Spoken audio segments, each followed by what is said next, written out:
Greetings, everybody. It's Jim. Today I get to talk to you about a game that has been one of the top 100 war games of all time, according to Board Game Geek and the gaming community. I mean, it is definitely a classic, and now it's getting reprinted by Columbia Games in a new modernized format. So this is really going to be a sweet deal.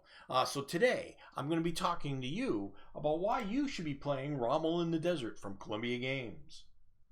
Now, it should be no surprise that Rommel in the Desert is all based off of Rommel's North African campaign in World War II, okay? And it definitely brings out the best of what a Columbia Block war game should be. Because, Columbia Block war games, you can't see what your opposing units have, right? So that allows for a lot of feints and bluffs. Well, because of the mobile nature of the forces, because, the open area, the tanks and everything, this makes bluffing and feints just all the more amplified. It's a beautiful thing. Now, let's talk about one of the things is the map here, as far as one of the things you'll notice that's really special about this. This was made actually by a fan, all right? It's a beautiful, absolutely beautiful map. Before we even thought about having a Kickstarter, this guy just wanted to make a new map because he loved the game that much, and deservedly so. All the praise in the world of this guy, how beautiful this map is. Now, it's a little bit different, and this is not finalized yet.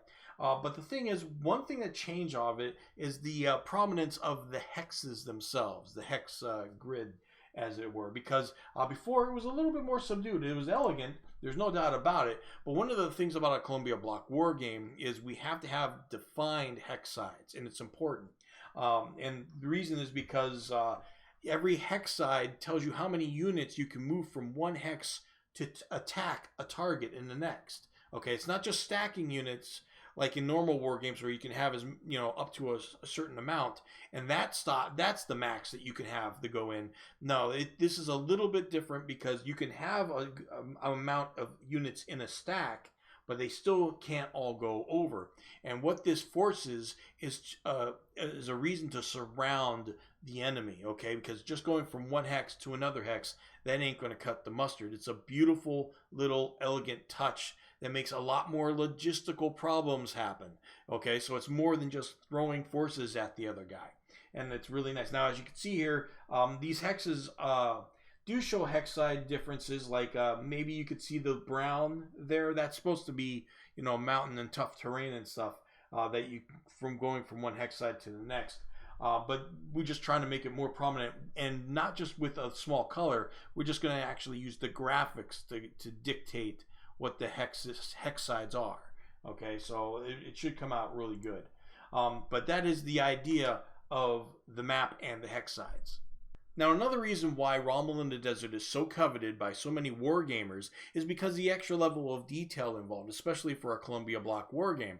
Now, normally a Columbia Block war game only has 8 to 12 pages of rules, and when you consider that the third column is usually fluff material or optional rules or commentary, you get an idea of how concise the games are, right? Well, Rommel in the Desert is about another 6 pages of rules in Rommel. Okay, but these are because of because there's tanks involved. It allows a little bit more detail, like pursuit fire and overrun attacks. Okay, so that's in there. And of course, there is an expanded version of something that's in a lot of war games, which makes you listen to anybody commenting on Board Game Geek.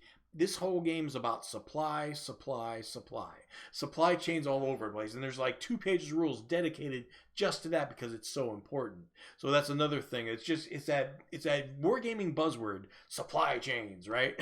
Kind of like flanking, It's in every wargamer's arsenal, and it's a big deal here. Now, if you have as little as 10 minutes to spare, you should definitely watch this tutorial by Charles Cabell. It's a beautiful little tutorial based on one of the introduction scenarios on Rommel in the Desert. So basically, whether you've come to us now during the Kickstarter time, or you've seen this video and it's a little bit later and it's already been published, this is one of the top 100 war games of all time, and you should be definitely picking it up. And it's Rommel in the Desert. I'll see you next video.